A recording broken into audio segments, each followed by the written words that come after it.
And welcome everyone, I'm Matt Haggard here with my mom, Beth Haggard. How are you today? I'm great, thank you. Awesome. So we've had you a lot of times here and it's always very fun having you and enjoyable. Thank you. You're welcome. So, but this time's different. You're back from a hurricane, a deployment, and that's what you're here to talk about today. So you went on Hurricane Harvey, correct? Correct, I did. Which was the first hurricane, and then not long after that, Hurricane Irma hit Florida, and then now Jose Hurricane and Maria. And a lot of different hurricanes. So we're going to go back and go to Hurricane Harvey, where it all began. So how long were you guys out on that? We were out for 10 days. We came back on day 10. Day 10? So on that, how was your deployments? We've talked about, you've done an interview for the task force before, and we've talked about Sandy, where you went on that. How is Harvey different from the other deployments? It seems like every deployment starts out the same with hurricanes, sometimes man-made disasters, but they tend to be very different. This one, we went out as a very small team of just 14 people, which is the first time we've done that. It's the first time that FEMA had sent out just that small group. So we went out in a smaller number of people, and we're really not sure. We went out as a swiftwater team, so with boats, and that was supposed to be our main mission, and that's the first time we've ever done that. Yeah, and it was weird because you usually do go out in a whole lot of people, but this time it was only 14 people, so it was a little better, I'm sure, with transportation and working better with people, yes. Yeah, we got out the door quicker. There's, obviously we move quicker when there's only 14 of us, and there was only a box truck, 2 pickup trucks, and a van versus a convoy that we travel with. So it was quite a bit different. We didn't have as many people to keep an eye on and keep track of and take care of. Which is good. So what is the most interesting part? And we'll take a look at the pictures in a moment, but what's the most interesting part about the deployment? I think it was just really the most interesting part starting out was that we were going out with just 14, and then it evolved into what our main mission became, not working the boats in a historical flooding event, but setting up and running an evacuee point that we'll see in a video at the end at Beaumont's airport.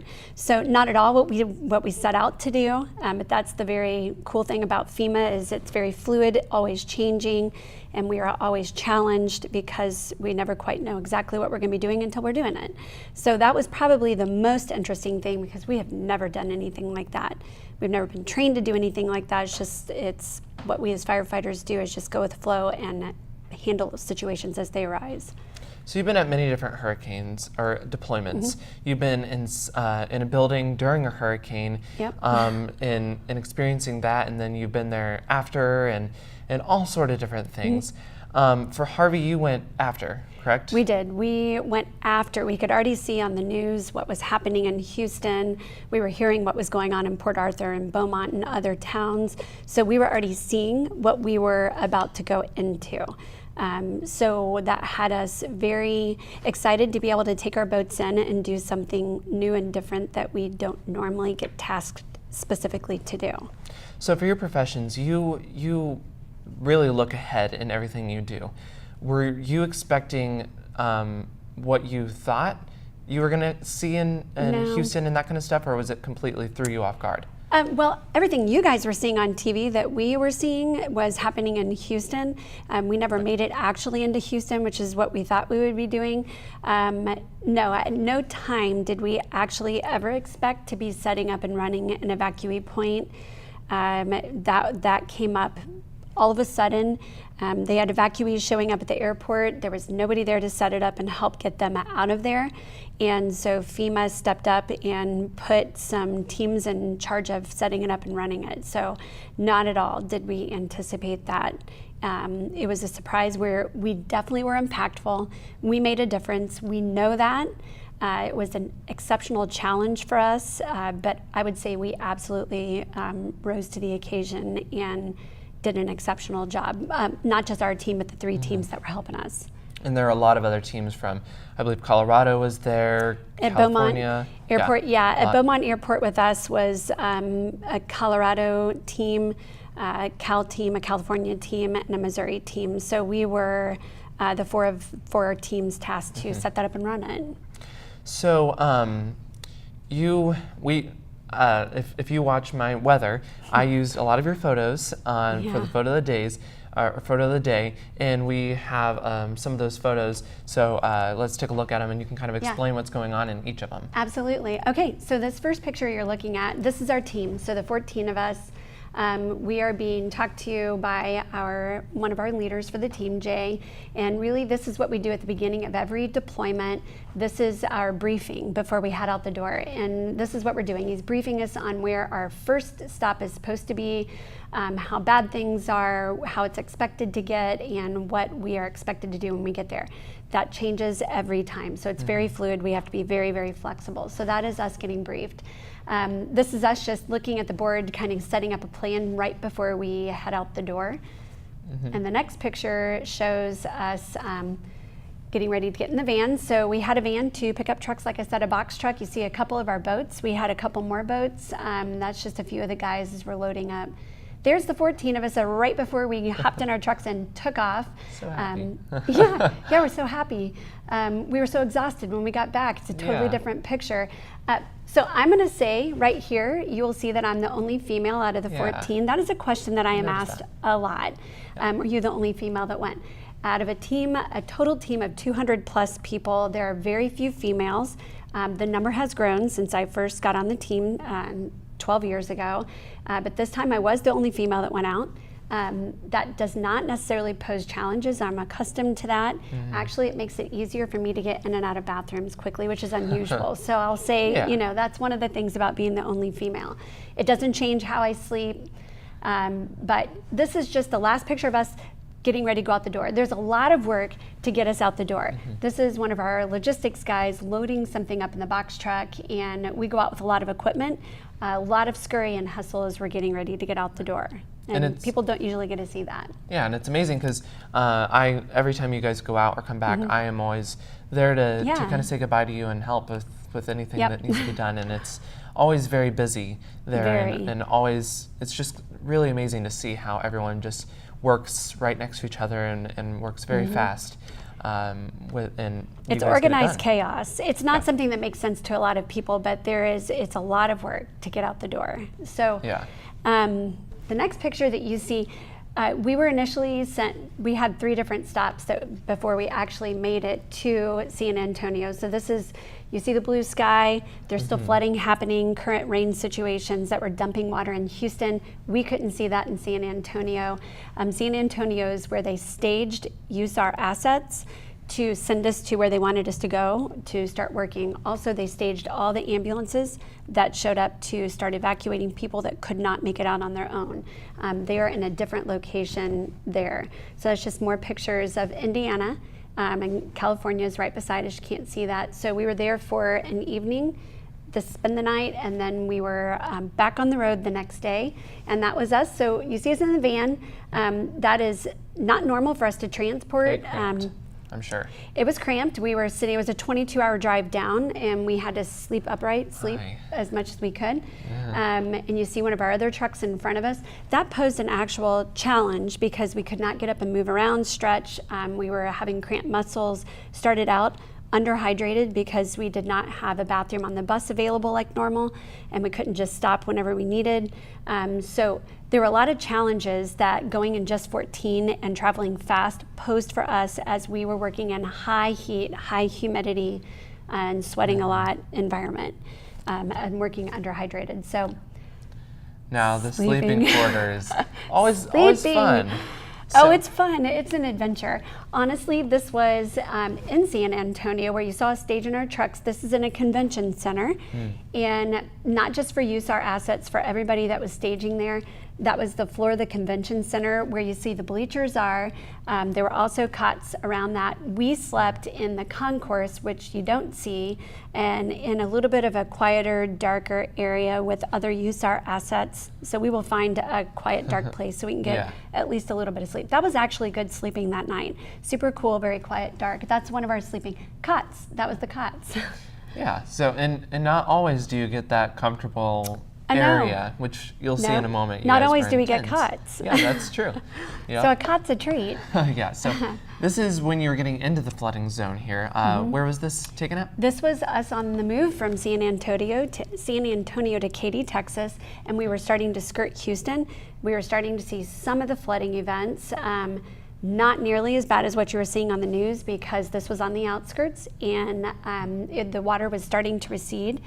And so the next few pictures, you will see workers that were trying to clear out water and more flooded areas. You can kind of see the waters puddled on the road, and just kind of a cool, kind of cool and surreal thing. Yeah, it's a little surreal. Especially when you're driving. Yeah, because what you see is just a snapshot of what we're seeing in big picture, which is a little bit of this. It's amazing.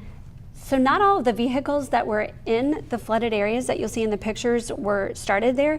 Some of them, the flooding was so severe, it moved vehicles from where they stalled out flooded, and then the water was moving so much that they ended up, as the water receded, where we find them. So this is a piece of construction equipment. Yeah. There you see the water moving. I mean, we're a Swiftwater team, and so we were noticing that the water is moving swiftly in some of the pictures. Yeah. And flooded. Oh, another sleeping quarters. Yeah. what we were just talking about. This one is interesting. I would say, God love our logistics guy, really worked hard to set up those tents for us while we were working exceptionally hard to set up the Beaumont evacuee point at the airport. It was very, very, very hot, high humidity. We were sweating, came back to sleep for just a couple hours in the tents, which had no airflow, even though there's screens. Most of us slept out right where you see in front of the tents, which is an old tarmac. And what you can't see is next to us is a runway where C-130s were running all night long, taking evacuees from Beaumont to Dallas. So we're sleeping on cots underneath the sky. Got a lot of dew on us that night, woke up soaking wet. With a bunch of noise because there's ambulances in the active runway. So again, a really great night of sleep. Yeah. And when I say night, I mean a couple hours. I slept really good for those 2 hours. Right. So more water pictures here. Yeah. Where was this at? This was again on our way from San Antonio to Katy, Texas, where we staged for 2 or 3 days, 2 nights, 3 days before we moved on to Beaumont. Okay. So this is on the way. And then another picture, you can see a guy pulling a boat there, walking. There's a lot of that because when they would get a little more shallow, they'd walk. When they get deeper, they'd get in the boat. That's one of our trucks in front of us, and you can see that's the road. Yeah, you can see a little bit of the road. And the flooding had actually gone down just a little bit, so that just shows you the roads were completely covered. So how did you feel as a passenger? You weren't driving, but as a passenger, how did you feel driving on a flooded road? Maybe afraid you'd go off or something? Yeah, you know what? I trust the guys driving, and we don't have them here. I have some video of us driving with our doors open so that we could tell when they came, the water came to the bottom of the door. And once it hit the bottom of the door, we had to back up because then it was too flooded for us to drive through.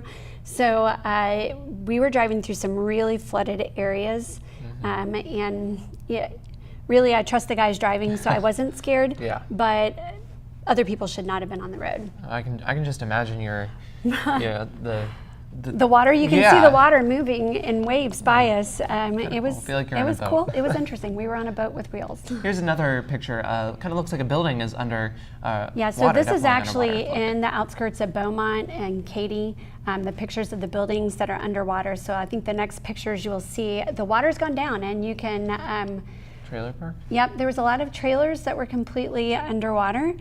We still saw some residents that were sitting on their porch with water up to and had been in their homes. So they could get out, but they chose not to leave their homes.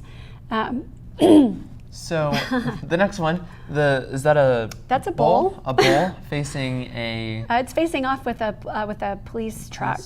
Yeah. This was quite funny. We were on the opposite side of the traffic, so we had to stop to take a picture, only because of course. Where in Indiana do we see a bull in the middle of the highway facing off with a cop car? It was kind of funny. We did see a lot of animals that were out of their enclosures, cows, hogs, goats, sheep. a couple bulls, and we did see some gators because there was a gator farm down there that flooded out. 90% of their gators got out, everywhere from 1 foot up to 16 feet. So that was in our search area. We were told, you guys look out for snakes.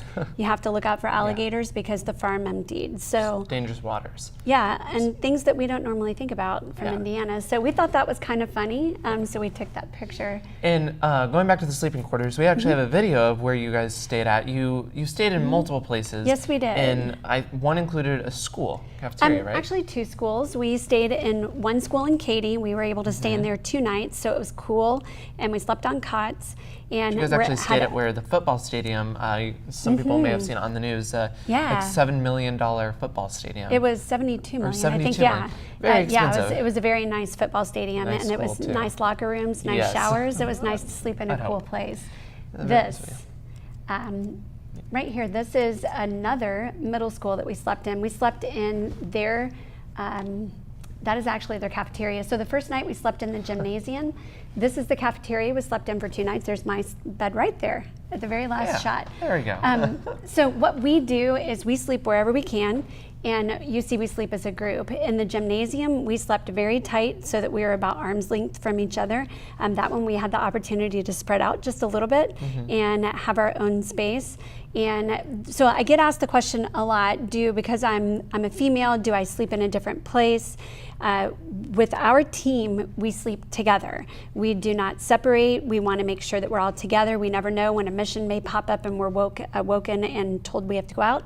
And I'm medical, and I want everybody to know where I'm at, and I want to be where they are. So if there is a problem in the middle of the night, I'm readily accessible. So we sleep together as a team wherever that is. So middle school classrooms, middle school auditorium, cafeteria. Teacher lounge, anything. And you guys usually don't get those nice of places, as you kind of saw, like the tents. It's usually where you stay, and that was even probably good. Usually you just sleep wherever you can. We can. We'll put a cot up and we'll lay our head down, and wherever we can get sleep, if that means on the bus upright, that's the way we sleep. Wherever we can get some sleep, we will. We'll get rested. And in just a moment, we'll take a look at a video of a calf actually kind of relating. That actually made national news, I have to say. You took that video. I did. That was my one claim to fame. Yes, it made ABC I took the News. Video, yeah. So it proud did. of It made you. Good Morning America. It was on. So for normally when we go out as a big team, we have somebody whose job is to take pictures. That has to be part of our after action report sent up to FEMA. But we did not have that person going out with us, so we were all told we had to be taking multiple pictures. It just ended up I was the one who took most of the pictures that you've seen that showed up, and this is the video. So really kind of cool. I mean, it's sad. The calf was drowning. These cowboys found the calf.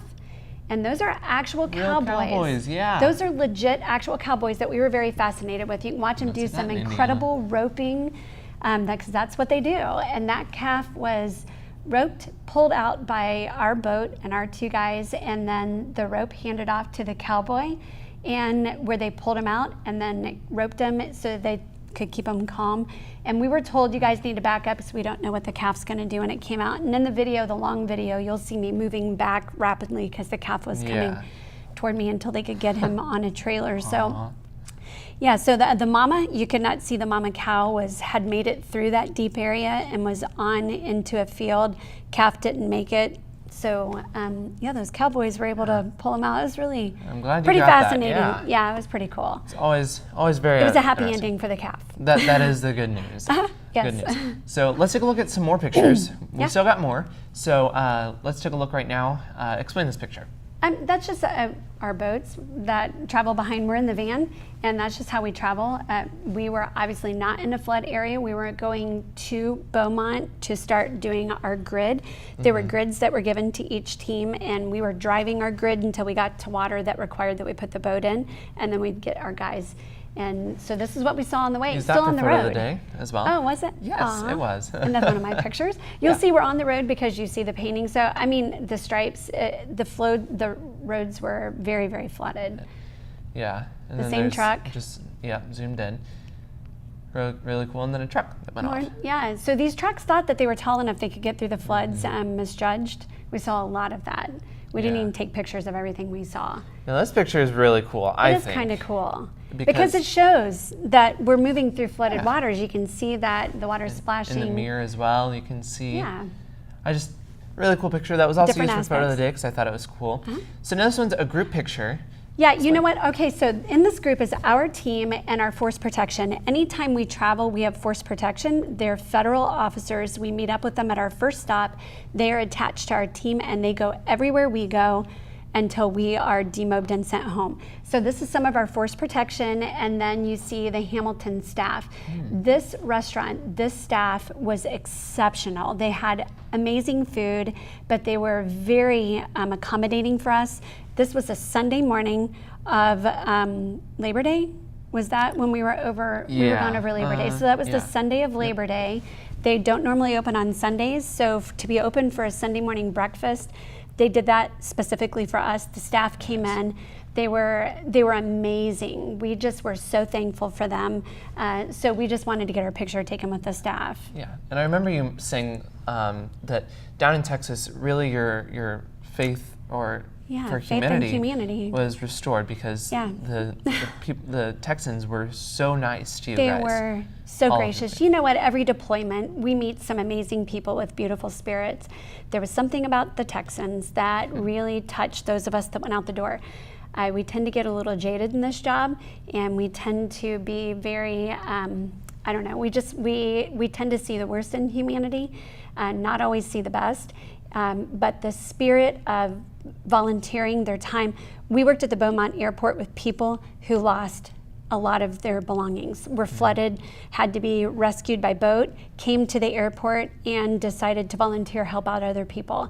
The amount of things that came in that were donated was incredible. So, yep, we saw people who came to give their time to those who had everything taken away, that lost everything except the bag they showed up with, and these same people lost most everything. So it was just, it was amazing, and to be able to work with them, it really did restore our faith in people. Yeah, and you always hear that the people down south are friendly, and they really are. They really, really are. I mean, they were incredible, very giving to us. Our meals were paid for a lot of times, which FEMA pays for our meals. So we just kept trying to tell them, no, thank you, our meals paid for. But honestly, people just were so thankful that we were there. Even people who were not affected by Harvey were so thankful we came down from Indiana to Texas to help, that they just wanted to show us in ways, and they were giving our meals to us. Aw.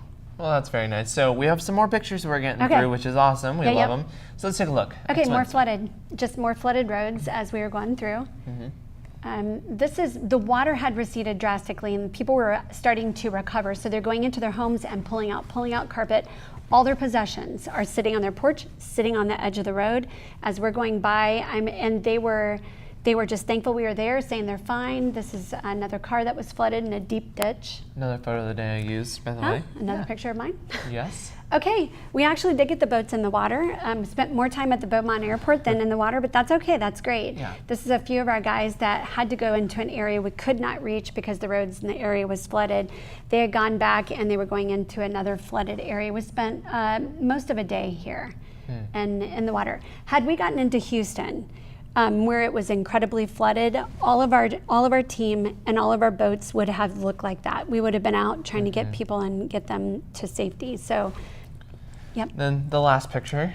This is our team. We're still smiling. Look, we're really tired, but we're still smiling. We look a little more not as fresh. We have been able to shower. Yeah. People ask us that. We don't always get a shower. We don't always get the opportunity to be near where we can shower. Sometimes we're in the same clothes for 3-4 days. So it's not a vacation by any means. No. What do we eat? We eat in restaurants when we can. We eat MREs a lot, which are meals ready to eat. Sometimes we just stop and get snack bars. Trail mix. I live on trail mix because I don't like the MREs so much. So that picture is our team leaving the Beaumont school that we'd been staying in before we move on. So that's our pictures. And now the team, or the whole task force, not all of them, but certain Yeah. people, they went to Irma once it hit. Right. And then now a team just got deployed, I believe, yesterday to for Puerto Rico. Maria. Yep. To Puerto Rico, yes. So our team has been very busy. We've had our team represented at Hurricane Harvey, Hurricane Irma. Not the whole team, but members of our team went out with us, a PIO and IST. And now we've sent 20 some odd members to Puerto Rico, and they're in transit right now. Which the power is completely out there. Correct. So they're going into a mess. Our PIO is already down there, and we've got guys en route. Public Information Officer, correct. And it's still possible more of our team members may go as things unfold when they get down there. Puerto Rico is devastated. The Virgin Islands also hit very hard. So it's still possible that more of our team members will go. It's still possible I may end up going. Yeah. Which would be nice, because then guess what? We get to do this again. Yeah, hey, I always love going. More photos of the day, yeah. More photos of the day, I'll get them to you. So before we end with the montage of the evacuation point, a lot of people wonder, what does a day look like for you on a deployment? Because different. The day is very different, and it changes. Honestly, it starts exceptionally early, so we're up 4 or 5 o'clock in the morning. We start moving.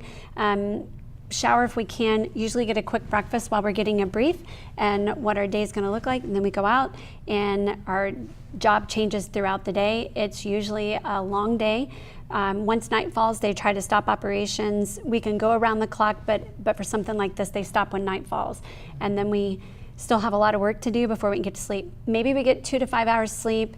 I will tell you in this coming video, this is the Beaumont evacuee point. What we did made a difference for thousands of people. We set up the evacuation point. Beaumont was completely flooded. People went from their homes and evacuated to shelters. The shelters flooded, and they were evacuating on buses to the Beaumont airport, where we had C-130s from the National Guard and the Coast Guard that were taking 50 people, their belongings, animals at a time, and flying them to Dallas. It was the only way out for days.